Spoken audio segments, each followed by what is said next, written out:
এ জমিনে ঈসা নবী আছে, এ জমিনে আমার নবী আপনার নবী দো জাহানের সর্দার আছে। এ জমিনের মধ্যে মুসা নবী নাই। মুসা নবীর বিদায়ের পর মুসা নবীর উপরে নাজিলকৃত আসমানি কিতাব তাওরাত সারা দুনিয়া তন্ন তন্ন করে খুঁজলেও পাওয়া যাবে না। তার মানে মুসা নবী বিদায়, সেই আসল তাওরাত আসমানি কিতাব বিদায়, দাউদ নবী বিদায়, জাবুর বিদায়, ঈসা নবী বিদায়, ইনজিল বিদায়। জানতে চাই মুসলমানের দলেরা একটু উঁচু আওয়াজে বলো, আমার নবীও বিদায়। 1450 বছর হয়ে গেছে। মদিনার রওজা মোবারকে সবুজ গম্বুজের নিচে মায়ার নবী বিশ্রামে। একটু জিহ্বা নাড়ায় বলো, আমার নবীর বিদায়ের পর নবীর উপরে নাজিলকৃত মহাগ্রন্থ আল কোরআন আজও সারা দুনিয়ার জমিনে আছে না নাই? ব্যাপার কি? মুসা নবী বিদায় হলো, তাওরাত বিদায়। তাওরাত তো আসমানি কিতাব, তাওরাত নাই কোরআন আছে কেন? জাবুর নাই কোরআন আছে কেন? ইনজিল নাই কোরআন আছে কেন? 100 সহিফা জমিনের মধ্যে নাই, কোরআন আছে কেন? এটার সমাধান আল্লাহ পাক রব্বুল আলামিন বলে, জমিনের মধ্যে আমি আল্লাহ 103 খানা তাওরাত, জাবুর, ইনজিল আর সহিফা নাজিল কইরা আমি আল্লাহ বলি নাই আমি আল্লাহ সংরক্ষণ করব, হেফাজত করব। কিন্তু কোরআন নাজিল করার পর আল্লাহ পাক রব্বুল আলামিন বলেন, ইন্না নাহনু নাযালনা যিকরা ওয়া ইন্না লাহু লাহাফিজুন।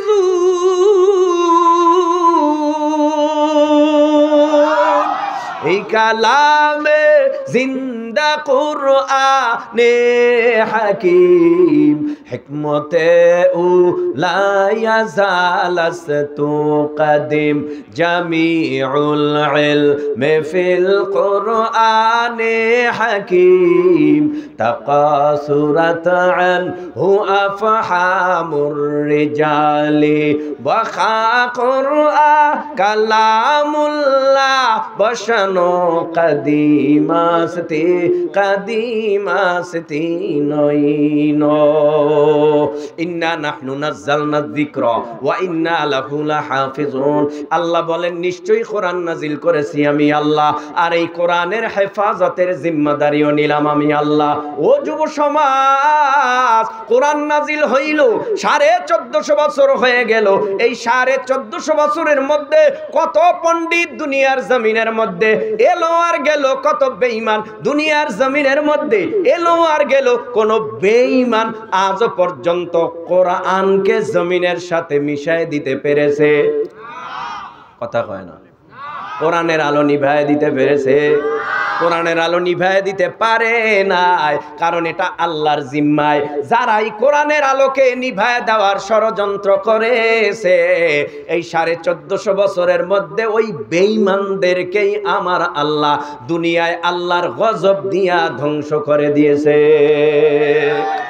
কোরআন এমন একটা কিতাব, ও ভাই, এমন কোন বই আছে সেই শিশু শ্রেণী থেকে শুরু করে MA, IA, BA, মেট্রিক যত বই বাংলা আছে, কোন বই পড়লে 1 হরফ পড়লে 10 নেকি, বা 1 নেকি, বা 2 নেকি? না না না, এমনটা বলা হয় নাই। কোরআন এমন একটা কিতাব, যেই কিতাব ধরলে সওয়াব, দেখলে সওয়াব, পড়লে সওয়াব, নামাজের ভিতরে পড়লে সওয়াব, নামাজের বাহিরে পড়লে সওয়াব। কোরআন এমন একটা কিতাব, তুমি পড়তে পারো না, তোমার সামনে বইসা যদি কেউ তেলাওয়াত করে, ওই তেলাওয়াত যদি তুমি নিরিবিলি ঠান্ডা মাথায় তুমি শুনতে থাকো, তেলাওয়াত কইরা যেই পরিমাণ সওয়াব তেলাওয়াতকারীর আমলনামায় লেখা হইল, তুমি নিজে শুইনা ওই পরিমাণ সওয়াব তোমার আমলনামায় পাইলা। কোরআন এমন একটা কিতাব, যেই কিতাব একটা কার্ডের উপরে রাখলে কার্ডের দাম, সুবহানাল্লাহ কোন। আপনাদের দেশে কি বলে আঞ্চলিক ভাষায়? রেহাল নাকি? রেহাল। রেহাল তো রেহালের উপরে কোরআন রাখলে পড়লে সুবিধা হয়, বেঞ্চে কোরআন রাখলে পড়লে সুবিধা হয়। বেঞ্চটা কোরআন, কথা কয় না। বেঞ্চটা কি কোরআন? একটা রেহাল কি কোরআন? একটা কাগজ কি কোরআন? একটা কাপড় কি কোরআন? শুনুন, মহব্বতে দিল লাগায় শুনুন। এই জমিনের মধ্যে রেহাল কাদের, এই কাদের রেহালের উপরে যখন কোরআন রাইখা তেলাওয়াত করা হয়, কোরআনের একটা মহাব্বত এই রেহালের ভিতরে ঢুকে যায়। কারণ কোরআনের সহবত পাইতে পাইতে এখন এই কাঠটা আর কাঠ নাই, কাঠটা দামি হয়ে গেছে। এই কাঠটা হাত থেকে পইরা গেলেও উঠাইয়া বুকে নেই, চুমু খাই। ব্যাপারটা কি? এটার সাথে কোরআনের সম্পর্ক লাগার কারণে কাঠ দামি হয়ে গেল, রেহাল দামি হয়ে গেল। একটা কাপড় দিয়া যদি কাবার বা জুজদান বানাইয়া এরপরে যদি এই কাপড়টার ভিতরে কোরআন ঢুকাইয়া এরপরে কাবার বানাইয়া কোরআনটাকে যদি উপরের তাকে রাখা হয়, আবার কোরআনটা ওই কাবার থেকে খোলার সময় যখন কাবারটা হাত থেকে নিজের অজান্তে পড়ে যায়, তখন এই কাবারটা উঠাইয়া পরে চুমু খাই, বুকে লাগাই। আলাদা একটা মায়া ওই কাবারের প্রতি জন্মায়। একটা কাগজের টুকরা যদি কোরআনে ঢুকাইয়া কালো অক্ষরের লাইনগুলি টাইনা টাইনা পড়া হয়, তখন আলাদা একটা কাগজের সম্মান বেড়ে যায়। ও যুবক ভাই, কাঠেই কোরআন না, কোরআনের সোহবতে কাঠ থাকার কারণে কাঠ দামি হয়ে গেল। কাগজের টুকরা কোরআনের সোহবতে থাকার কারণে দামি হয়ে গেল। কাপড়ের টুকরা কোরআনের সোহবতে থাকায় দামি হয়ে গেল। ও যুবক, যার সিনার ভিতরে আল্লাহর কোরআন আছে, তাদের সোহবতে বসলেও তাদের দাম বাড়ায় দেবে কে? সোহবতে সালেহ তোরা সালেহ কুনাত, সোহবতে তালেহ তোরা তালেহ কুনাত। এক জামানা সোহবতে বা আউলিয়া বেহতারা জসদ সালে তাআত বেরিয়া। মাইলে মোমেন সোয়ে মোমেন মিশাওয়াত, মাইলে কাফের সোয়ে কাফের মিশাওয়াত। কষ্ট হইতেছে? ভাল লাগে না? আরে ভাই, কোরআন আপনার কাছে ভালো না লাগলেও জমিনের মধ্যে বহু বেঈমান পণ্ডিত খ্রিস্টান এহুদিনা সারা এই কোরআন রিসার্চ করতে গিয়ে তারা কালেমা পড়ে মুসলমান হয়েছে। কারণ এরা চিন্তা করে আমরা যে ধর্ম পালন করি, এ ধর্মের রীতিনীতি মাঝে মধ্যে পাল্টায় না? তাদের ধর্ম মাঝে মধ্যে এই কিছুদিন চললো, আবার কিছুদিন চললো না, এই কিছুদিন চললো, আবার কিছুদিন চললো না। কিন্তু মুসলমানের ইসলাম কোরআন সেই 1450 বছর আগ থেকে যেভাবে ছিল সেভাবেই আছে না নাই? কথা বলে না কেন? হারাম কোনদিন হালাল হইছে? হ্যাঁ, মিথ্যা মাঝে মধ্যে বলা যায় নাকি হারাম? ওরে আল্লাহ, মিথ্যা কেমন হারাম? কারণ মিথ্যা কথা মহাপাপ, মহাসম্মিলন। বুঝেন না? এটা তো বুঝবেন ভালো যে মহাসম্মিলন তার মানে অনেক বড় সম্মিলন। তো মিথ্যা মানে মহাপাপ, অনেক বড় পাপ। এর উপরে ভাব নাই। এরপরও পাইকারি হারে চায়ের দোকানে বসা আর টেলিভিশন দেখে আর ফাঁকের মধ্যে বিড়ি ঢুকাইয়া টানে আর চোখ গরম করে, মনে হয় জানি পুরা দেশটা আর একলার। কথা কন না কেন? মনে করে পুরা দেশের মালিকও। এই তো আমাদের হালাত, এই তো অবস্থা। আল্লাহ আমাদের বুঝ দান করুন, বলে না আমিন। আমি চেষ্টা করব আমার বিষয়ের উপরে থাকার। যদি আপনারা ধৈর্য ধারণ করে কথা শুনেন, আমার বরিশাল যেতে হবে, অনেক দূর। আমাদের এলাকায় অনেক একটা প্রোগ্রাম হয়, চরমনাইর মাহফিল, সেখানে আমার উপস্থিত থাকতে হবে। আপনাদের মহাব্বতে এসেছি, আপনাদেরকে ভালোবেসেছি, এবং অত্র মাদ্রাসার মোহতামিম এবং মাওলানা হাফেজ ওই সাইফি হুজুর, তিনিও মহাব্বত করেছেন, দাওয়াত দিয়েছেন। তো আমি যদি আপনাদেরকে সময় দিতে পারি, আপনারা পারবেন না? পারবেন না? ইনশাআল্লাহর আওয়াজে একেবারে দুর্বল, বুঝাই যায় না। আপনারা আলোচনা শুনবেন ইনশাআল্লাহ। আসতে বলেন, আরো আসতে বলেন। থাকবেন ইনশাআল্লাহ? নাস্তিকতা নিপাত যাক, দিন ইসলাম জিন্দাবাদ। নাস্তিকতা নিপাত যাক, দিন ইসলাম জিন্দাবাদ। কোটি প্রাণের একই আওয়াজ, খোদাদ্রোহী সার পাবে না, এই বাংলায় ঠাই হবে না, মুসলমানরা জেগেছে আজ। জোর কদমে সামনে চলো, বজ্র কণ্ঠে আওয়াজ তুলো, জোর কদমে সামনে চলো, বজ্র কণ্ঠে আওয়াজ তুলো, সবাই মিলে একই তালে দাও না স্লোগান, নারায়ে তাকবীর। সজাগ আছেন? বুঝা যায়। দেখি ফাঁকে ফাঁকে সুযোগ হইলে কিছু কইয়া দিবনে। আল্লাহ আমাদের বুঝ দান করুন, বলেন আমিন। ভাইরা আমার, মাস কয়টা? কয় মাস? 12 মাসে কয় বছর? আরো জোরে বলেন। ও ভাই, সপ্তাহে দিন কয়টা? 7 দিনের মধ্যে সেরা দিনের নাম জোরে। 7 দিনের মধ্যে সেরা দিনের নাম শুক্রবার। 12টা মাস, এই মাসের মধ্যে একটা মাস আছে সেরা মাস, যেই মাসের নাম হলো রমজানুল মুবারক। এই রমজানুল মুবারক মাসটা হলো সবচেয়ে সেরা মাস। এই মাস সেরা হইল কেমনে? এই মাস সেরা হওয়ার কারণ, শাহরু রমাদানাল্লাযী উনজিলা ফীহিল কুরআন। রমজান মাসে কোরআন নাজিল হলো বলেই তো রমজান মাস সেরা। মক্কা মদিনার দাম আমরা জানি। 2 ধরনের সূরা কোরআনের মধ্যে পাওয়া যায়, একটা পাওয়া যায় মাক্কি সূরা আর একটা পাওয়া যায় মাদানী সূরা। তার মানে মক্কায় থাকতে যেই সূরা নাজিল হয়েছে ওইটাকে বলা হয় মাক্কি সূরা, যেই সূরা মদিনায় বৈশা নাজিল হয়েছে ওটারে বলা হয় মাদানী সূরা। ও যুবক ভাই, মক্কার নাম, মক্কার এত সুনাম ছিল না, যখন এই মক্কায় কোরআন গেল মক্কার দাম বেড়ে গেল, সুনাম হয়ে গেল। সারা দুনিয়ার মানুষ জানে মক্কা শহরটা কেমন, সারা দুনিয়ার মানুষ জানে মক্কা এমন একটা ঘর আছে যে ঘরটা আল্লাহর ঘর, যেই ঘরের উপরে অনবরত আল্লাহর রহমত নাজিল হয়। ওই ঘরের চতুর্দিক দিয়া হাজী সাবরা লাব্বাইকের আওয়াজ দেয় কেন? ইন্না আউওয়ালা বাইতি উযিআ লিন-নাস লাল্লাযী বিবাক্কাতা মুবারাকাও ওয়া হুদাল লিল আলামিন। মক্কায় যেই ঘর, এটা আল্লাহর ঘর। এই ঘরটা মক্কায় অবস্থান করে, এটা হেদায়েত মণ্ডিত ঘর। এই ঘরের চতুর্দিক দিয়া যখন হাজী সাহেবেরা লাব্বাইক আল্লাহুম্মা লাব্বাইক, লাব্বাইক লা শারীকা লাকা লাব্বাইক, ইন্নাল হামদা ওয়ান নি'মাতা লাকা ওয়াল মুলক লা শারীকা লাক, যখন লাব্বাইকের আওয়াজ দেয় হাজী সাহেবেরা, আল্লাহর ঘরের চতুর্দিক দিয়া যখন ঘুরে, আল্লাহ পাক তখন তার অন্তরে হেদায়েত দিয়া দেয়, গলায় হেদায়েতের মালা পরায় দেয়। বহু হাজী সাহেবরা এক ওয়াক্ত নামাজও পড়তো না, হজ করার পর এখন এক ওয়াক্ত নামাজ ছাড়ে না।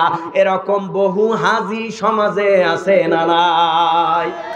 আবার উল্টা বলবেন, হুজুর অনেকবার হজ করেছে এখনো সুদ খায়, অনেকবার হজ করেছে এখনো ঘুষ খায়, অনেকবার হজ করেছে কপালে দাগ পাড়ায় ফেলাইছে, এখনো নিজের জমি বাড়ায় পরের জমি কমায়। আপনারা বেজার?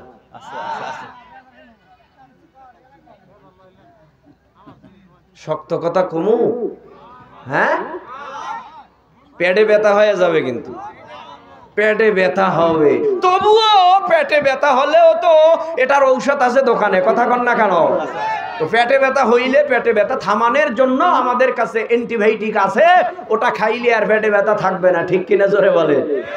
আল্লাহ বুঝদান, জোরে বলে না আমিন। আপনাদের আওয়াজ যত বাড়বে আমারটা বাড়বে, আপনাদেরটা কমবে, আস্তে 2 হাত উঠে যাবে। আল্লাহুম্মা আমিন হয়ে যাবে। ভাইরা আমার, আখিরি জামানার পয়গম্বর মুহাম্মদুর রাসূলুল্লাহ সাল্লাল্লাহু আলাইহি ওয়াসাল্লাম বলেন, মক্কার ঘর খানায় কাবা বাইতুল্লাহটা এমন ঘর, যখন সর্বপ্রথম তোমাদের নজরে সরাসরি খানায় কাবা বাইতুল্লাহটা পড়িয়া যায়, তখন আল্লাহর কাছে ওই ঘর দেখা যেই দোয়া করবা, আমার আল্লাহ সাথে সাথেই তোমার দোয়া কবুল করে নিবে। প্রশ্ন হতে পারে, ও হুজুর, কত হাজি মক্কা মদিনায় দৌড়াইয়া আসছে, এখন ওই হাজি তো আগের থেকে আরে বেশি পাজি হয়ে গেছে, ব্যাপারটা কি? বহু হাজিরা মক্কা মদিনায় যাইয়া ভালো হয়, আবার বহু হাজিরা মক্কা মদিনায় যাইয়া আরো খারাপ হয়, কারণটা কি? এটার জবাব হলো, যারা মক্কা মদিনায় যাইয়া ভালো হয়ে গেছে তারা হালাল টাকায় হজ করেছে, যারা ভালো হয় নাই তাদের টাকার ভিতরে হারাম আছে। কি আজীব কথা হুজুর, আপনি দেখছেননি? আপনি দেখছেন হারাম আছে? আরে ভাই কই যাও ভাইয়া, আমি কিন্তু ভিন্ন বক্তা আজ, কিন্তু আমার মনটা একটু ভালো বেশি নাই, কারণ আব্বা মারা গেছে 3 দিন। এই 3 দিন আব্বারে মাটি দিছি, এরপরও ঘোরা বন্ধ করি নাই, কারণ মাহফিল কমিটি তো কঠিন মানুষ। মাহফিল কমিটি কে মরলো কে বাঁচলো খবর নাই, কারণ ফেসবুক আছে, লিখতে জানে, বক্তা যদি টাকা নাও নেয় তবু কবি 50,000 নিচে, ফেসবুক আছে, গরম করে ফেলায়, ইন্টারনেট গরম করে ফেলায়। তো আব্বা মারা গেছে, আমার মনটা কত ভালো, 3 দিন হইল, শোক গেছে গা। এরপর তো আমি হাসি খুশি আপনাদের সাথে কথা বলতেছি। কেন বলি? শুধুমাত্র দ্বীনের জন্য, মহাব্বতের নজরে কথাগুলি বলতেছি। আপনারা একটু না হয় কোন আর উঠা বসা কইরেন না প্লিজ, আপনারা বসেন। আমি তো খারাপ কিছু বলি না, কোন দলের বিরুদ্ধে বলি না, আমি কথাগুলি বলার চেষ্টা করতেছি কোরআন হাদিস মোতাবেক, সুন্নাহ তরিকায়। কথা বলেন না কেন? উঠা বসা করবেন না প্লিজ। যদি আপনার কাছে ভালো না লাগে আপনি আগেই পাশে যান, পাশে যান, এই সামনাসামনি উঠবেন না, পাশে যায় বসবেন, নিরিবিলি পর্দাটারে উড়াইয়া ডাইরেক্ট যাইবেন গা, সামনে বসবেন না। এটা একটা বেঘাত ঘটে। এটা আপনি তো ওঠেন না, শয়তান আপনারে উঠায়। কেন উঠায়? যে একজনের কারণে জানি সবার সমস্যাটা ঘটে। দেখেন না, মোনাজাতের আগে অনেকেই উঠে চলে যায়, মোনাজাতের আগে এতক্ষণ বইতে পারছে, 2 ঘন্টা 3 ঘন্টা 4 ঘন্টা বইয়া বয়ান শুনছে, মোনাজাতের আগে উঠে কেন? কারণ শয়তান চায় না মোনাজাতে অনেকের দেখা দেখি চোখের পানি ফেলবে, আল্লাহর কাছে কানবে গুনার জন্য, মা বাবার জন্য দোয়া হবে, তো দোয়া হইলে চোখের পানি ফেললে আল্লাহ তারে মাফ করে দেবে, তার বাপ মাকে মাফ করবে, তার 14 গোষ্ঠী মাফ করবে। তো শয়তান তো চায় না সবার গুনাহ মাফ হোক, এই জন্য মোনাজাতের আগে উড়াইয়া নিয়ে যায়। এটা তো আপনারা বুঝেন যে হুজুররা জানি আমাদের প্রতি এত রাগ কেন। আসলে আমরা রাগ না, আমরা চাই আপনাদেরকে পায়ে ধরে হোক, হাতে ধরে হোক, কৌশলে হোক, আপনাদেরকে বসাইয়া আপনাদের গুনাহ যেন আল্লাহ মাফ করে, আপনিও জানি পাশাপাশি আমার সাথে জান্নাতের মেহমান থাকতে পারেন। এটাই হলো আমাদের নসিহা, আর এটাই হলো আমাদের আপনাদের প্রতি আরজি, আর অন্য কিছু না। ভাইরা আমার, মক্কায় কোরআন গেছে তো মক্কা দামি হয়ে গেছে, মদিনায় কোরআন গেছে তো মদিনা দামি হয়ে গেছে, নবীর সিনায় কোরআন গেছে তো নবী দামি হয়ে গেছে। এই জমিনের মধ্যে রমজান মাসে কোরআন নাজিল হয়েছে তো রমজান মাসের দাম বেড়ে গেছে। মাসের মধ্যে কোরআন নাজিল হইল রমজান মাসে তো রমজান মাসের দাম, কিন্তু যেই রাত্রে কোরআন নাজিল হওয়ার সূচনা হইল ওই রাত্রের দাম আলাদা। ওই রাত্রটার নাম কি রাত্র? আল্লাহ পাক বলে, ইন্না আনজালনাহু ফি লাইলাতিল কদর ওয়া মা আদরাকা মা লাইলাতুল কদর লাইলাতুল কদরি খায়রুম মিন আলফি শাহর তানাজ্জালুল মালাইকাতু ওয়ার রূহু ফিহা বিইذনি রাব্বিহিম মিন কুল্লি আমর সালামুন হিয়া হাত্তা মাতলাইল ফাজর। জোরে কোন সুবহানাল্লাহ। আল্লাহ পাক রব্বুল আলামিন নবীরে বলে, ও পয়গম্বর, নিশ্চয়ই আমি আল্লাহ শবে কদরের রাত্রে কোরআন নাজিল করলাম। ও পয়গম্বর, শবে কদর কি আপনি জানেন? এর ফজিলত কি জানেন? নবী তো জানে না। আল্লাহ নবীরে জানায় দেয়, পয়গম্বর, শবে কদর হলো 1000 মাস ইবাদত করার সমান এক রাত। কারণ 1000 মাস ইবাদত কইরা যেই সওয়াব, শবে কদরের রাত্রে জাগৃত থাইকা ইবাদত করলে ওই পরিমাণ সওয়াব। তাহলে রাত্রের দাম কম না বেশি? হ্যাঁ, কেমন বেশি? কেমন? বলে 83 বছর 4 মাস ইবাদত করলে যেই সওয়াব, শবে কদরের রাত্রটা জাগৃত থাইকা ইবাদত করলে ওই পরিমাণ সওয়াব। যার হায়াতি জিন্দেগি 80 বছর হয়, 60 বছর হয়, 40 বছর হয়, 30 বছর হয়, বালেগ হওয়ার পর থেকে কতটা শবে কদর পাইলা? বালেগ হওয়ার পর থেকে কত শবে কদর জাগৃত থাইকা আল্লাহর ইবাদত করলা? তোমার আমল নামায় কত সওয়াব। কারণ আল্লাহ পাকের নবী বলতেন, ও পয়গম্বর বলতেন, আল্লাহ অন্য নবীরা হায়াত অনেক লম্বা পাইছে, অন্য নবীর উম্মতেরা হায়াত অনেক লম্বা পাইছে, আমিও হায়াত পাবো কম, উম্মতেরাও হায়াত পাবে কম। ওরা লম্বা হায়াতে বেশি ইবাদত করেছে, 1000 বছর হায়াত পাইছে, 700 বছর 1300 বছর হায়াত পাইছে। এই হায়াতে ওরা বেশি নেক কইরা ফেলাইছে, আমার উম্মত হায়াত পাবে কম। ও আল্লাহ গো, এত নেক আমার উম্মত কেমনে করবে? আল্লাহ কয়, নবী আমি আপনার উম্মতের জন্য এমন একটা রাত্রি দিলাম, যেই রাত্রিটা জাগৃত ইবাদত করলে আমার আল্লাহ তারা আমল নামায় অনেক সওয়াব দিয়ে দিবে। আসো ভাই, আল্লাহ পাকের কোরআন থেকে যে আয়াতে কারিমা তেলাওয়াত করলাম, এই তো কয়েকদিন পরেই আমাদের মাঝে আসতেছে সিয়াম সাধনার মাস, রমজান মাস। আল্লাহ পাক কি বলেছে? ইয়া আইয়ুহাল্লাযীনা আমানু কুতিবা আলাইকুমুস সিয়াম কামা কুতিবা আলাল্লাযীনা মিন ক্বাবলিকুম লাআল্লাকুম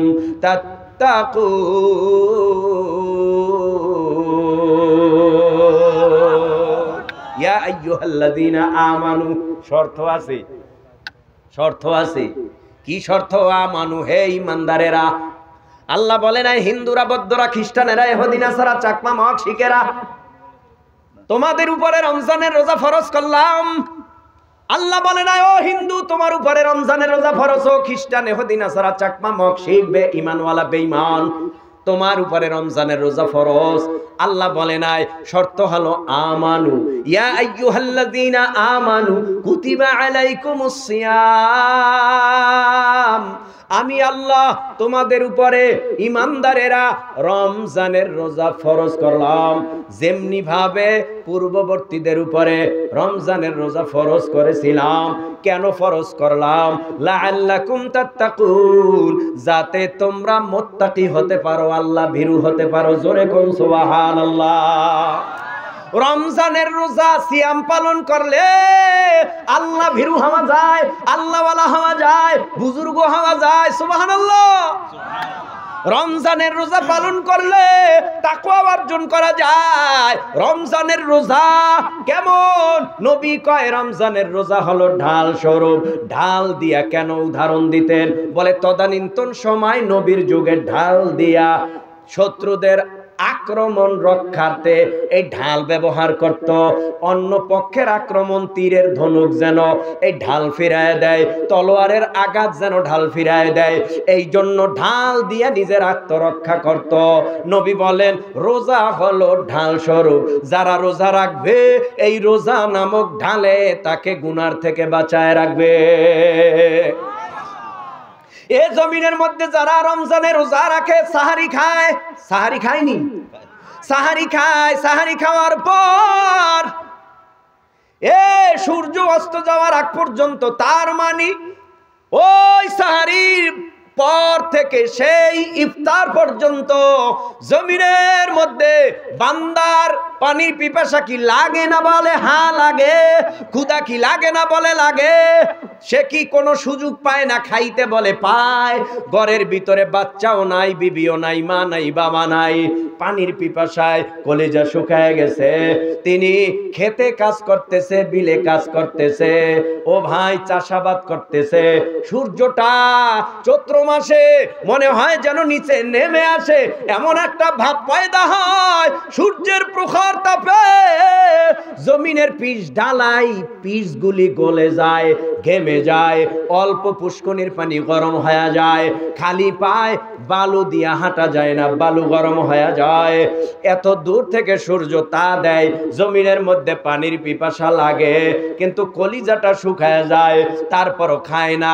কেন? কলস থেকে গ্লাসে পেলায়, যদি বাটিতে পানি ঢালে, যদি খায় কেউ তো দেখে না। কিন্তু রোজাদারের মধ্যে এই খেল, আমার মা না দেখতে পারে, আমার বাবা না দেখতে পারে, আমার ভাই না দেখতে পারে, আমার ছেলে মেয়ে না দেখতে পারে। এখন আমার ঘরের দরওয়াজা যদিও আটকানো, কলসি থেকে যদি আমি এখন পানি উঠাইয়া এরপরে আমি খাই, দুনিয়ার কেউ না দেখলেও তো আমার মাওলা আমারে দেখতেছে, ঠিক কি না? ঘরের ভিতরে পানি পান করলেও আল্লাহ দেখে।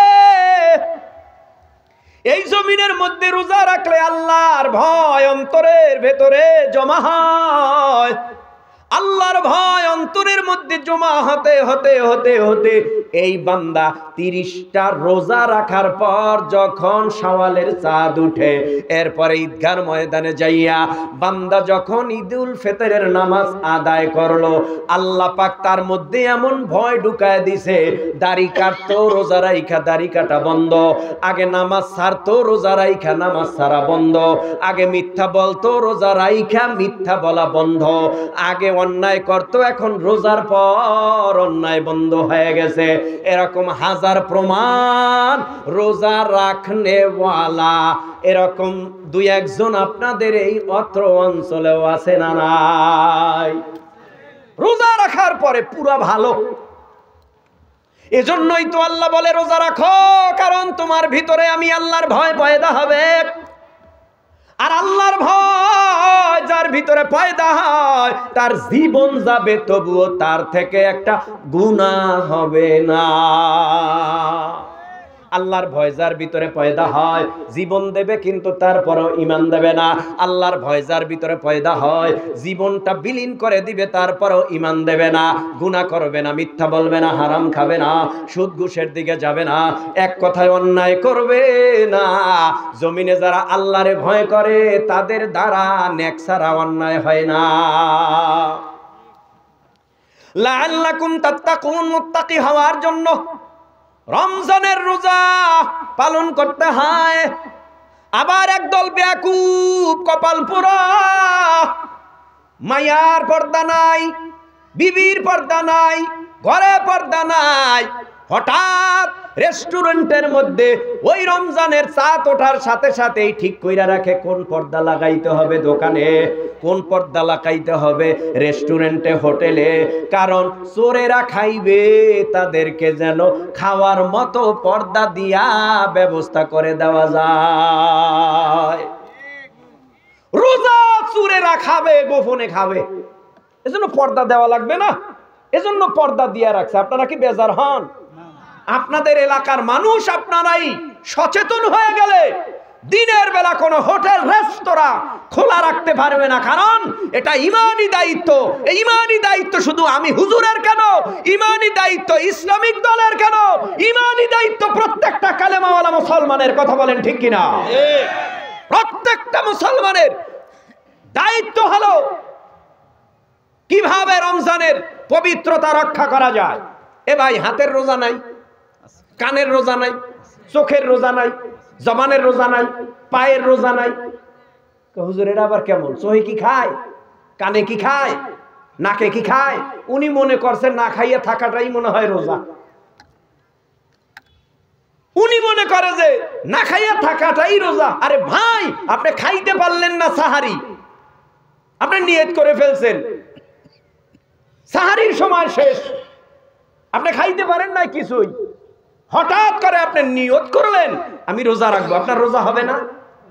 কথা কয় না, হবে না? তাহলে খাওয়ানোর নামেই রোজা। তবে আলাদা একটা বরকত আছে সাহারিতে, আলাদা সওয়াব। এজন্য চোখের রোজা, তার মানে চোখের রোজা যেন নষ্ট না হয় এমন খারাপ অন্যায় জিনিস দেখা যাবে না রোজা রাইখা, যেইগুলি দেখলে চোখের রোজা নষ্ট হয়ে যায়। কানে শোনা যাবে না মিউজিক্যাল সাউন্ড সিস্টেম, ধুম ধারাক্কা। কি যুবক, তরুণ, কিশোর, ধুম ধারাক্কা বুঝো না? তোমার পকেটেই তো আছে, তোমার পকেটেই তো আছে কি ধুম ধারাক্কা। কারণ সমাজের অবস্থা খারাপ, মাইয়া বিয়া দিবে, পোলা বিয়া করাবে, গায়ে হলুদ না করলে নাকি বিয়া হয় না। হায় হায়, আপনার দেশে আসেনি? গায়ে হলুদ আছে তো কপাল পুড়ছে সবাই রে, সারা বাংলাদেশের সব জায়গারই কপাল পুড়ছে। গায়ে হলুদ না হইলে বিয়া হয় না। ডেক লাগে, সেট লাগে, ডেকও লাগে, সেটও লাগে, ডেক সেট। আবার ঢাকা থেকে ভালো ভালো সুন্দরী মাইয়াও লাগে। মাইয়া না চাইলে বিয়া হয় না, ডেক সেট না হইলে বিয়া হয় না, গায়ে হলুদ না দিলে বিয়া হয় না। ও ভাই, যেই বিয়ার মধ্যে গুনাহ বেশি ওই বিয়ার মধ্যে গ্যাঞ্জাম বেশি। যুবক, তুমি খালি সাদা চামড়া খোঁজো, হ্যাঁ, সাদা চামড়া, কালাটা ভাল লাগে না, শ্যামলাটা ভাল লাগে না, খালি সুন্দরীটা ভাল লাগে। কিন্তু ভিতর সুন্দর কিনা দেখছো নি? ভিতর সুন্দর না হইলে তোমার জীবনটা বরবাদ। ওই কত ধুমধাম কইরা বিয়া করছে, বিয়ার মধ্যে খালি গুনা গুনা গুনা গুনা গুনা গুনা গুনা, এমন কোন গুনাহ নাই বিয়ে করে না। জিনা হয়, এমন এমন বিয়ে আছে জিনা হয়। আচ্ছা, জেনার থেকে আপনি ওটা নালে বড়ই বললাম। আচ্ছা বলুন তো, আগে আমরা শুনতাম যাত্রায় মাইয়া নাচে, পরনে কিছু থাকে না, অর্ধ উলঙ্গ। কিন্তু ওই মাইয়াটা যদি এখন বাসায় আইনা তুমি এখন ওই গায়ে হলুদের অনুষ্ঠানে নাচাও, বলো যাত্রারে খারাপ না বইলা, তোমার এই তো বলা দরকার তোমার ঘরেই যাত্রার প্যান্ডেল, তোমার বাড়িই তো যাত্রা শুরু করছো তুমি। যুবক কেন যায় যাত্রায়, যায় কেন? ওই মাইয়াদেরকে দেখার জন্য, উলঙ্গ, হ্যাঁ, নাচ দেখার জন্য। কিন্তু ওখানেও তো সাউন্ড সিস্টেম চলতেছে, ধুমধারাক্কা, বাজতেছে আর নাচতেছে, ধুলতেছে। বাড়িতেও তো ধুলতেছে, নাচতেছে। তো ওই যাত্রাটা কমছে, ঘরের যাত্রাটা বাড়ছে। আপনি আমাকে খারাপ বলেন আর ভালো বলেন, দাওয়াত দিবেন কিনা জানি না, আপনার দাওয়াতের আশায় তো আর আমি এখানে আসি নাই। যেখানে রিজিক আছে সেখানেই যেতে হবে, কথা বলেন ঠিক কিনা? এজন্য মনে রাখতে হবে, গায়ে হলুদের নামের এই সংস্কৃতি, অসভ্যতার বেড়াজালে আমরা আবদ্ধ হব না। যুবক, যেই টাকাগুলি গায়ে হলুদে তুমি ব্যয় করবা, যেই টাকাগুলি মাইয়া নাচাইয়া বাড়িতে ব্যয় করতা, যেই টাকাগুলি অন্যায় কাজে অপরাধে ব্যয় করতা, ওই টাকাগুলি দিনের কাজে ব্যয় করবা। প্রয়োজনে তোমার বিবির জন্য কানের টানবা, নাকের টানবা, হাতের টানবা, গলার টানবা। ভবিষ্যতে তোমার ফায়দা হবে, তোমার বিবির উপকার হবে, তোমার ছেলে মেয়ের উপকার হবে। কিন্তু ডেকসেট বাজাইয়া টাকা ব্যয় করলা, গায়ে হলুদে টাকা ব্যয় করলা, এই টাকা দিয়া তোমার উপকার হবে না, বরঞ্চ এই টাকা ব্যয়ের কারণে তোমার হাতে জাহান্নামের শিকল লাগতে পারে। এগুলি করবেন না, করবেন মনে রাখতে হবে। আমরা যারা এখানে আছি, আমরা কেউ অমুসলিম না। আর যদি কেউ অমুসলিম থাকে, হিন্দু, বৌদ্ধ, খ্রিস্টান থাকে, তাদের জন্য সাধুবাদ, তাদের বিরুদ্ধে আমাদের কোনো কথা নাই। কারণ তাদের ধর্মে যা আছে এটা তাদের ব্যাপার, যার যার ধর্ম তার তার কাছে, লা ইকরাহা ফিদ্দিন, যার যার ধর্ম শেষে পালন করবে স্বাধীনভাবে, কোনো বাধা নাই। তবে আমরা যারা মুসলিম, আমরা যারা আল্লাহর বান্দা, আমাদের বুঝতে হবে আমাদের কোনো অন্যায় পথে যাওয়া যাবে না। ওই যে বললাম সাদা চামড়া দেখে বিয়ে করতে চায়, কালা চামড়া ভাল লাগে না। বাবা মার চয়েসে বিয়ে নাই, ফোনে ফোনে বিয়ে হয়ে গেছে আগেই, পরে কয় মা বিয়া করুম, বাবারে কয় বিয়া করুম, কারণ ওই মাইয়া চাপ দিছে তাড়াতাড়ি, আমার কিন্তু বিয়ে হয়ে যাইতেছে, তুমি কি করবা তাড়াতাড়ি করো, নালে কিন্তু গলায় দড়ি দিয়া মরবো। তুমি কবা মরো, দেখবেন মরবে না, দেখবা মরবে না, কারণ ধোঁকাবাজ। ওই মুরব্বীরা কয় যে বিয়ে বেড়া একটাই, পরে যেগুলি আহে সব লুবি। কথা বুঝেন না মনে হয়? বিয়া প্রথম যেটা সেটাই বউ, বাকি যেগুলি পরে আসে, আর যাদের জন্য ঘরে বউ রাইখা আসক্ত হইয়া তাদের প্রতি বিয়ার প্রস্তাব দাও, ওগুলি তোমারে খাইতে আসে, তোমার জীবন ধ্বংস করতে আসে, ওগুলি বউ না, রাক্ষস। ঘরের বউটারে ভালোবাসবে না, ঘরে যেই বউ আছে ওই বউরে আই লাভ ইউ ক, ঘরে যেই বউ আছে ওটারে মোহাব্বতের নজর দে, দেখবি ঘরের সংসার ভালো হবে। আর সমাজের মধ্যে বর্তমানে স্বামী স্ত্রীর মধ্যে অমিল বেশি হইল বর্তমানে মোবাইলের কারণ। রাত 12টায় ফোন আইছে, স্ত্রী ফোন রিসিভ করছে, দেখে লেডিস, কি ব্যাপার, আকাম কুকাম কমবে শুরু করছো? পুরুষ মানুষ তো অল্পতে রাগ হয়ে যায়, মাথা গরম, এই তুমি কি শুরু করছো এই গভীর রাত্রে, আমি কার সাথে কথা কই? আমি তো এই, আবার মহিলাও ব্রিটিশ আছে, ও আবার রেকর্ড চালু করে রাখছে, রেকর্ডিং ফাংশন চালু করে। সাবধান, কথা সাবধানে বলবা, আমার কাছে প্রমাণ আছে। কি প্রমাণ আছে? এই এক কথায় দুই কথায় মোবাইল হাত থেকে নিয়ে কত প্রমাণ, হাত থেকে মোবাইল নিয়ে ভেঙে ফেলাইছে, কারণ এটার মধ্যেই তো প্রমাণ, এটা ভাঙলে তো আর প্রমাণ দেখাইতে পারবে না, এটা ভাঙছে। এই সংসারে আউল ঝাউল শুধুমাত্র এই মোবাইলের কারণে। ভাই, তুমি তোমার জীবনটা যদি ইসলাম দিয়া সাজাও, কোরআন দিয়া সাজাও, নবীর সুন্নাত দিয়া সাজাও, এ জমিনের মধ্যে তোমার কোনো মেয়ের প্রতি লোভনীয় হওয়ার প্রয়োজন নাই। আল্লাহ তোমার জন্য যেটা লিখে রেখেছে ওটা তোমার কাছে আসবেই। তুমি আল্লাহর কাছে দোয়া করো, আল্লাহ আমার দাম্পত্য জীবনে এমন একজন মেয়ে দিও, যেই মেয়ে আমাকে ফজরের নামাজে উঠায় দিবে, যেই মেয়ে আমাকে ফজরের নামাজের পরে সূরা ইয়াসিন তেলাওয়াত করে শোনাবে, যেই মেয়ে জমিনের মধ্যে আল্লাহর ভয় আমার ভিতরে ঢুকাবে, এমন একটা মেয়ে দাও দিনদার রাবেয়া বসরির মতো। আল্লাহর কাছে বলতে বলতে দেখবা আল্লাহ পাক তোমাকে এমন একটা মেয়ে দিবে যা তুমি কল্পনাও করো নাই, ওই মেয়ে আল্লাহ তোমার ঘরে দান করবে। আর যদি তুমি খালি সুন্দর চাও, সুন্দর পাবা, চরিত্র পাবা না। আল্লাহ কবুল করুন, বলে না আমিন। দেখছেন জোরে আমিন কয়, কারণ লোভ লাগছে। তো লোভ তো লাগতেই হবে, নেককারের জন্য লোভ থাকতেই হবে। কথা বলেন ঠিক কিনা? আল্লাহ আমাদের বুঝ দান, বলেন আমিন। তাহলে রমজানের রোজা আমাদের প্রতি সুন্নাত, ওয়াজিব না ফরজ? কয়টা রোজা? 30টা রোজা। এ রোজা আমাদের রাখতে হবে। শেষ কথা রে যুবক, মদিনার মধ্যে একটা যুবক অন্যায় অপরাধ নাই এমন করে নাই, সব অন্যায় সব অপরাধ সব করিয়া চোখের পানি ফেলাইয়া হঠাৎ ভুল ভেঙেছে, আমি যা করেছি সব অন্যায় অপরাধ। ও তরুণ যুবক, কিশোর, মুরব্বী, একটু অল্প টাইম কথাগুলি শোনেন, কিছুক্ষণের মধ্যে মোনাজাত হয়ে যাবে। দেখেন 2-1 ফোঁটা চোখের পানি ফালাইয়া এখান থেকে বিদায় হওয়া যায় কিনা। যুবকটা কান্না করে। তদানীন্তন সময় মায়ার নবী রাহমাতুল লিল আলামিনের হাতে হাত লাগাইয়া যারা কালেমা পড়ে মুসলমান হয়ে গেছে, এরা নবীর সোহবত ছাড়া ভালো লাগে না, নবীর কণ্ঠের বয়ান না শুনলে তাদের কাছে ভালো লাগে না। নবীর কাছে পরামর্শের জন্য যাইতেন। এরকম করলে তো কথা কওয়া যাইব না। টাকা দিয়া যাইয়েন, ওই হিসাব কিতাব পরে করবেন। আল্লাহ কবুল করুক, বলে না আমিন।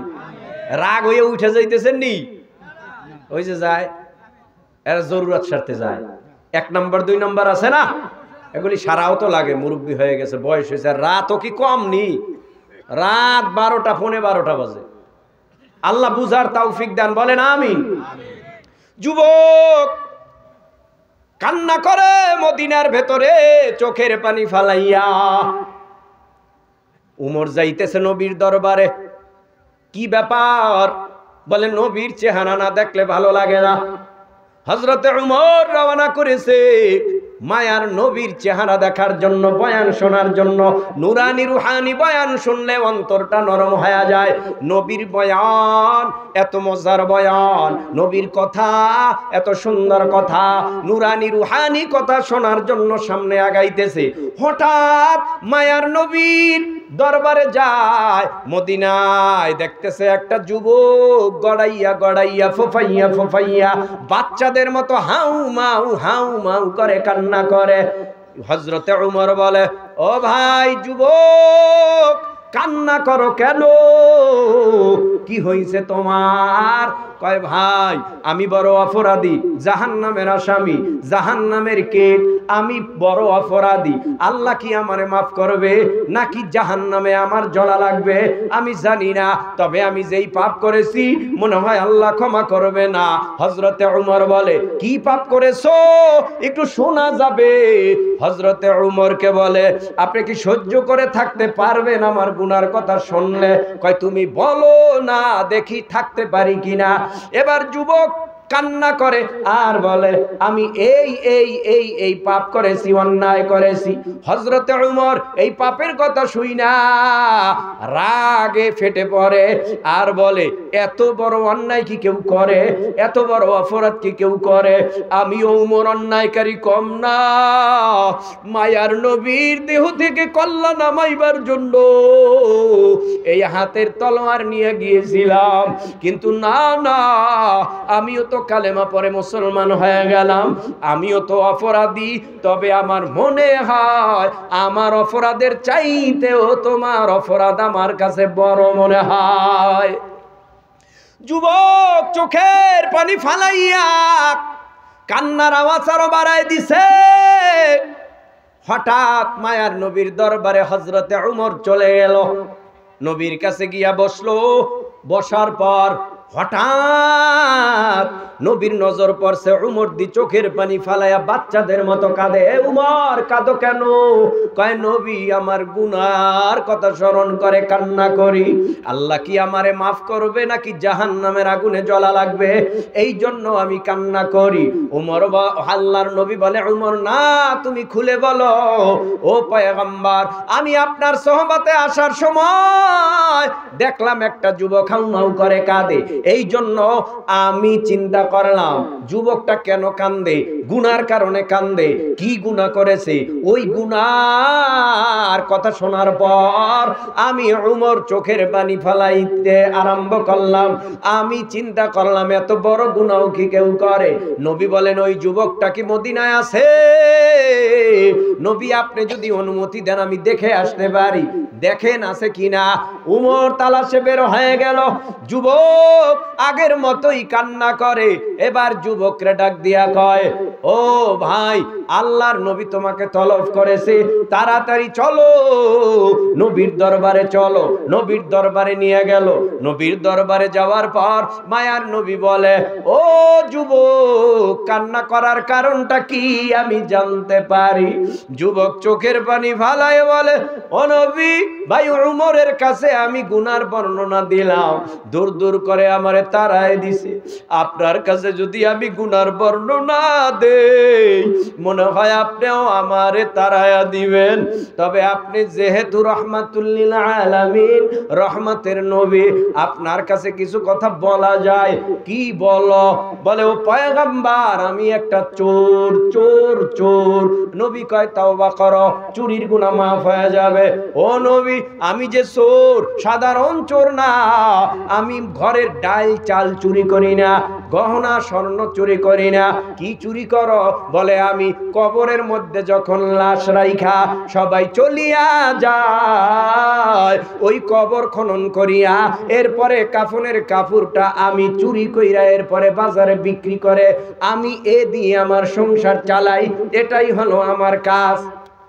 নবী বলে আল্লাহর কাছে তাওবা করো, এই গুনাহও আমার আল্লাহ মাফ করে দিবে।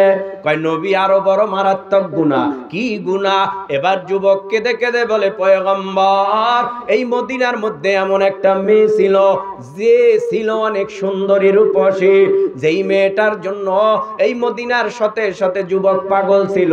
প্রেমের প্রস্তাব দিয়েছে সুন্দরী দেইখা, সমস্ত প্রস্তাব প্রত্যাখ্যান করেছে আর বলেছে আমি আল্লাহরে ভয় করি, গুনাহ নিয়া কবরে যেতে চাই না, কাফনের কাপড়ে প্যাকেট হতে চাই না। ওই কবরে যদি আমি গুনাহ নিয়া যাই, ওই কবর আমারে ছাড়বে না। কবরে জাহান্নামের সাপের কামড় খাইতে পারবো না, কবরে ফেরেশতাদের গুরজার বাড়ি খাইতে পারবো না, কবরে জাহান্নামের আগুন ধাউ ধাউ ধাউ ধাউ ধাউ ধাউ করে জ্বলবে, কলিজা পুড়িয়া যাবে। ওই জাহান্নামের আগুন আমি সহ্য করতে পারবো না। ও যুবক, আমি কারো সাথে প্রেম করব না। এই মেয়েটা ফজরের নামাজের পরে আমল আছে, জোহরের নামাজের পরে আমল, আসরের নামাজের পরে আমল, মাগরিব এশার পরে আমল, ফজরের পরে কি আমল? বলে সূরা ইয়াসিনের আমল, জোহরের পরে সূরা ফাতিহা অথবা আর রহমানের আমল, আসরের পরে সূরা নাবার আমল, মাগরিবের পরে সূরা ওয়াকিআর আমল, এশারের পরে সূরা মুলকের আমল। মাঝে মধ্যে সপ্তাহে সপ্তাহে রোজাও রাখতো, নফল নামাজও পড়তো। পয়গম্বর, মেয়েটা ছিল কোরআনের হাফেজা, মেয়েটা হঠাৎ মারা গেল। আমার কানে আওয়াজ গেল মেয়েটা মারা গেছে। আমি তো পাগল, কেমন করে আমি তার কাফনের কাপড় চুরি করব? এই জন্য আমি ঘর থেকে বের হয়ে গেলাম। গভীর রাত, এই গভীর রাত্রে আমি যাইয়া আমি কবর খনন করলাম। এরপরে আমি কবরের প্রবেশ করলাম। কবরে প্রবেশ করিয়া মাথার কাপড়গুলা টাইনা টাইনা টাইনা টাইনা টাইনা টাইনা শরীরের কাপড়গুলি, কাফনের কাপড়গুলি খুললাম। ও পয়গম্বর, একটা কাপড় না, দুইটা কাপড় না, এমন 5টা কাপড় আমি খুইলা প্যাকেট বানাইলাম। আমি কবর থেকে উঠে যাব। এমন সময় শয়তান ওয়াসওয়াসা দিয়া কয়, ও যুবক, কাপন চোরা, জীবনে তো কম অন্যায় করস তাই, কাফনের কাপড় কম চুরি করস তাই, কিন্তু যেই মেয়েটার কাফনের কাপড় চুরি করতেছো, এই মেয়েটার দিকে তুমি একটু নজর দিয়া তাকাও। মেয়েটার চেহারা কেমন জানোনি? কত যুবক এই মেয়েটার জন্য পাগল ছিল জানো না? মেয়েটার দিকে তাকায় দেখো। শয়তান ধোঁকা দিয়া, ও পয়গম্বর, মেয়েটার দিকে আমি তাকাইলাম। মেয়েটার দিকে তাকাবার পর আমার কাম ভাব বেড়ে গেল, মন চায় তার সাথে জিনা করি। এই মৃত্যু লাশের সাথে আমি ওই কবরের মধ্যে বসে মেয়েটার সাথে জিনায় লিপ্ত হয়ে গেলাম। ও পয়গম্বর, জিনায় লিপ্ত হওয়ার পর ওই কবর থেকে আমি উঠে আসব, এমন সময় মনে হলো কবরের মেয়েটা জীবিত হইয়া আমাকে বলে, ও কাপনচোরা যুবক, জীবনে তো অন্যায় অপরাধ কম করো নাই, এখন আবার আমি আল্লাহর কাছে সব সময় দোয়া করেছিলাম, ও আল্লাহ গো, জীবনে গুনার স্পট আমার শরীরে লাগাই নাই, হায়াতে জিন্দেগিতে যেন আমার দ্বারা কোনো গুনাহ না হয়। ও আল্লাহ, তুমি আমারে মাফ কইরা কবরে নিও। আমি নিষ্পাপ হইয়া কবরে আসছি, গুনার স্পট লাগাই নাই, আমার দেহর মধ্যে অপবিত্রর ছাপ নাই, আমার দেহটা পবিত্র। এই কবরের মধ্যে আসছি, আমি ভাবছিলাম এই পবিত্র অবস্থায় আল্লাহর আদালতে উঠব, কিন্তু তুই এত বড় নেমক হারাম, এত বড় পাপিষ্ট, এত বড় আল্লাহর দুশমন, এত বড় আল্লাহর দুশমন, এত বড় বেঈমান, তুই আমার মতো একটা নেককার মানুষকেও ছাড়লি না, কবরের মধ্যে নাপাক বানায় দিছো। অপেক্ষা কর, কিয়ামতের ময়দানে আমি আল্লাহর আদালতে তোর বিরুদ্ধে মামলা দায়ের করব। ও পয়গম্বর, আমি হাঁটি, আমার কানে বেশি আছে, তোর মধ্যে কি আল্লাহর ভয় নাই? আমি খানা খাইতে যাই, আওয়াজ বেশি আছে কানের মধ্যে, তোর মধ্যে কি আল্লাহর ভয় নাই? তুই কেমন কইরা জাহান্নামের আগুন সহ্য করবি? কবরের মধ্যে তুই আমারে নাপাক বানায় দিছ, কবরের মধ্যে আমার মতো মহিলাটাকেও তুই জেনা কইরা ফলাইছ। এই বলে কান্না করি, আমার ভিতরে ভয় ঢুকে গেছে। এই চেহারা আমি আল্লাহর আদালতে কেমনে দেখাবো? আমি মার কাছেও এই গুনার কথা বলতে পারবো না, বাবার কাছেও বলতে পারি না, কেউর কাছে বলতে পারি না। যদি দুনিয়ার কোনো মানুষ জানে আমি এই গুনাহ করেছি, তাহলে আমার গলায় জুতার মালা, ঝাড়ুর মালা পরায়া রাস্তায় রাস্তায় হাঁটাইতো।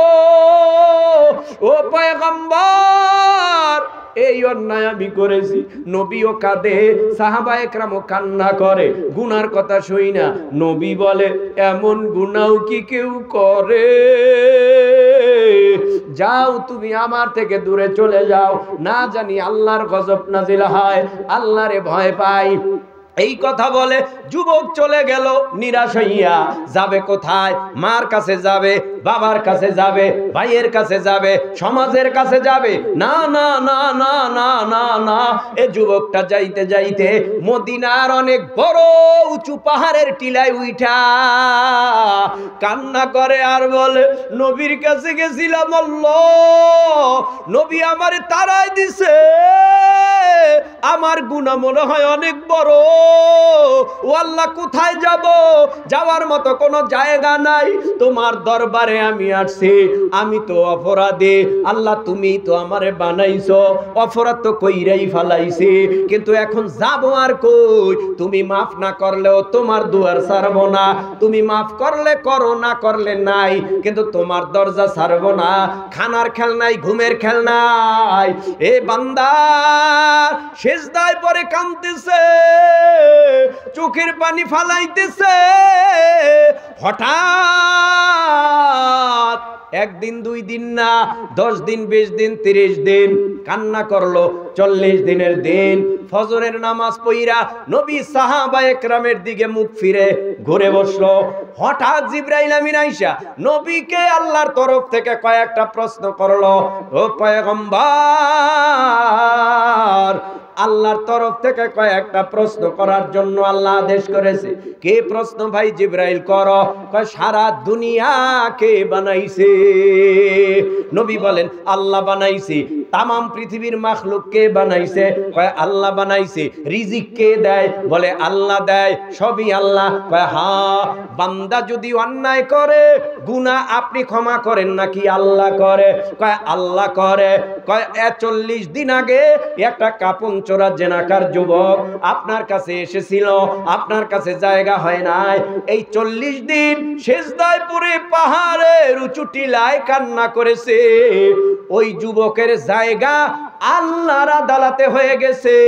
চোখের পানি বিনিময় আমার আল্লাহ ওই যুবকের জীবনের গুনাহ মাফ কইরা নাম জাহান্নামের খাতার থেকে কাইটা আল্লাহ তার নাম জান্নাতের খাতায় উঠায় দিছে। মুসলমানি বুয়াদ গরদান নেহাদার আইনানে খুদ বদসতে খাজাদাদান গরবা সুরাত আদমি ইনসাবুদে আহমদ বু জাহলহানিক সাবুদে লা ইলাহা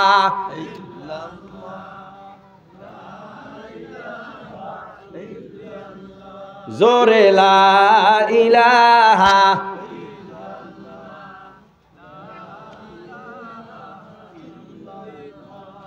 লা ইলাহা ইল্লাল্লাহু মুহাম্মাদুর রাসূলুল্লাহ। প্রশ্ন করব? করি? আপনারা জবাব দেন। নামাজ বড় না ওয়াজ বড়? হ্যাঁ, সারা পৃথিবীর ওয়াজ এক জায়গায় জমা করলে ফজরের নামাজের 2 রাকাত ফরজের সমতুল্য হবে না। তাহলে এখনই মোনাজাত হবে। মোনাজাত সকলের জন্য প্রযোজ্য, ঠিক না? কারণ আদ-দুআউ মুখুল ইবাদা, দোয়ায় মানুষকে আল্লাহ হিরো বানায়, বদদোয়ায় মানুষকে আল্লাহ জিরো বানায়। বদদোয়া বুঝেন? বদদোয়া নিবেন না, কারো নিবেন না, খবরদার কারো থেকে বদদোয়া নিবেন না। ব্যবহার কারোর সাথে খারাপ করবেন না, মাপ চাওয়ার সুযোগ পাইবেন না।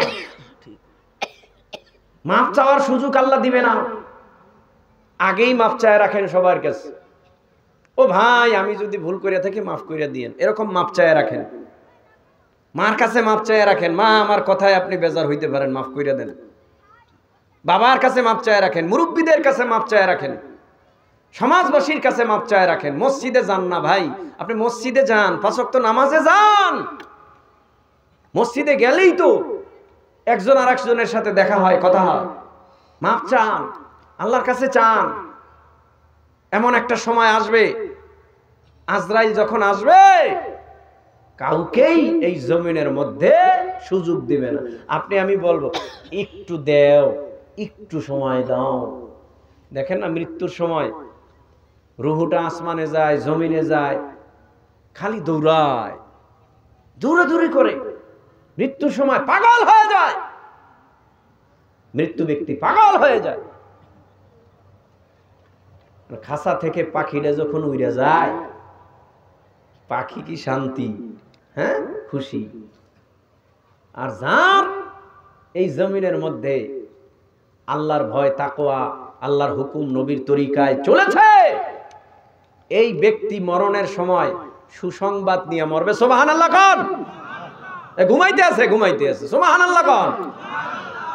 কি সুসংবাদ? আল্লাহর তরফ থেকে রহমতের 500 ফেরেশতার এক কাফেলা নিয়ে আপনার বাড়িতে ঢুকবে। রহমতের 500 ফেরেশতার এক কাফেলা আসবে। আয়েশা বলবে, ইন্নাল্লাযীনা ক্বালু রাব্বুনাল্লাহ সুম্মা ইসতাকামু তাতানাজ্জালু আলাইহিমুল মালাইকা আল্লা তাখাফু ওয়া লা তাহজানু ওয়া আবশিরু বিল জান্নাতিল্লাতী কুনতুম তুআদুন।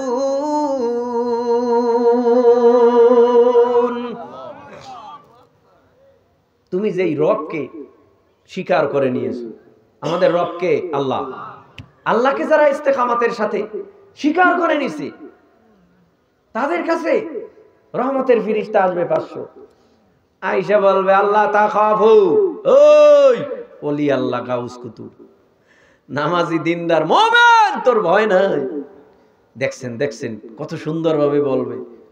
এই ভাই, এই বলাটা এখনো হতে পারে, এই বলাটা কিছুক্ষণ পরেও হতে পারে, এই বলাটা একদিন পরেও হতে পারে, এই বলাটা 1 বছর পরেও হতে পারে।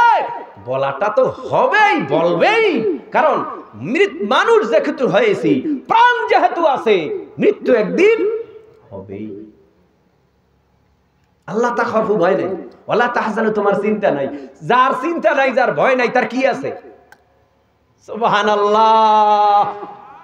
আল্লাহ বলবে, তোমার সাথে যেই প্রতিশ্রুতি দিয়েছিল আল্লাহ জান্নাতের, এই জান্নাত তোমারটা তোমারে বুঝাইয়া দেওয়া হলো, এটাই তোমার জান্নাত। এই জান্নাত দেখে দেখবে জান্নাতে হুর গিলমান, জান্নাতে নিয়ামত দেখা মুস্কি মুস্কি হাসবে, কলিজাটা ভরে যাবে, মুস্কি হাসবে।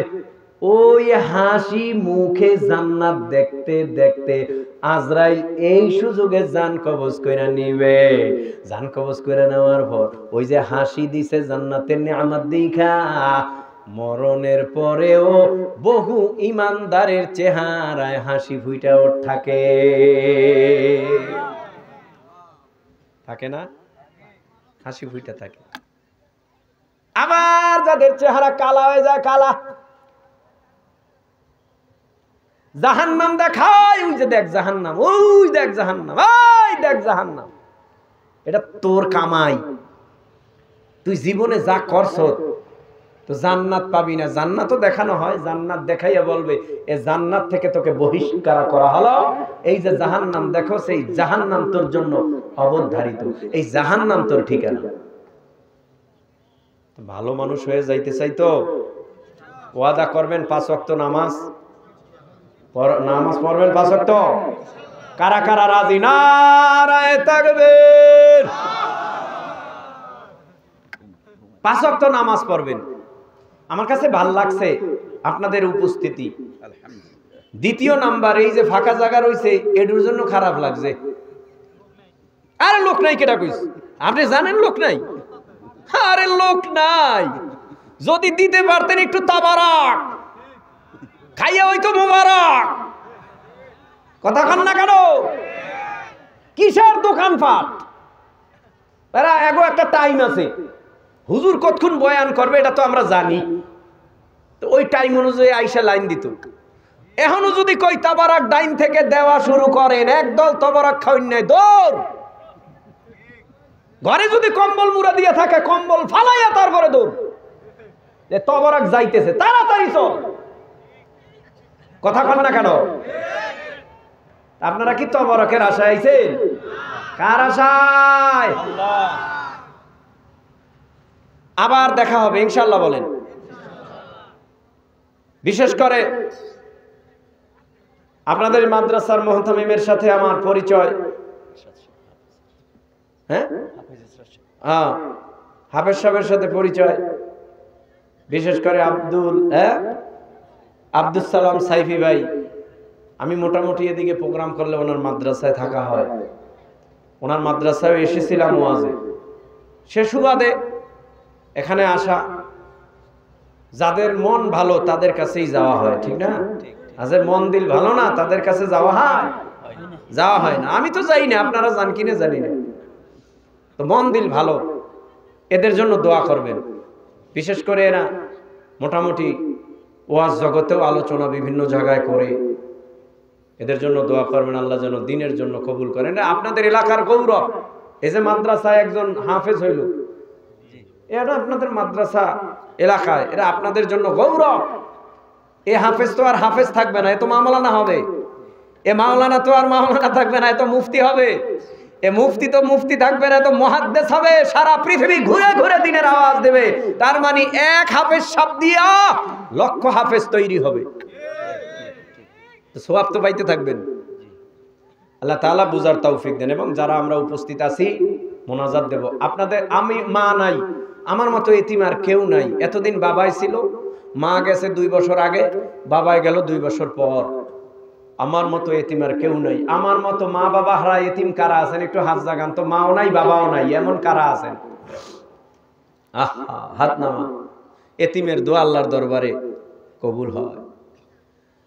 আসুন আমরা সবাই সবার জন্য দোয়া করব। দোয়ার আগে আপনাদের এখানে যারা আছেন, কালেকশন তো মাশাআল্লাহ দীর্ঘ টাইম হয়েছে, কি দিছেন না দিছেন আপনারাই তো জানেন। এই মাদ্রাসার জন্য সব সময় আপনারা অক্লান্ত চেষ্টা করবেন। এটা আপনাদের প্রতিষ্ঠান, এলাকার প্রতিষ্ঠান। আমি তো ওই তম দেখা, কত তম, এই তম দেখা তো আশ্চর্য। 38তম মাহফিল জলসা কয় আপনাকে দেশে। আর মাহফিল কইলে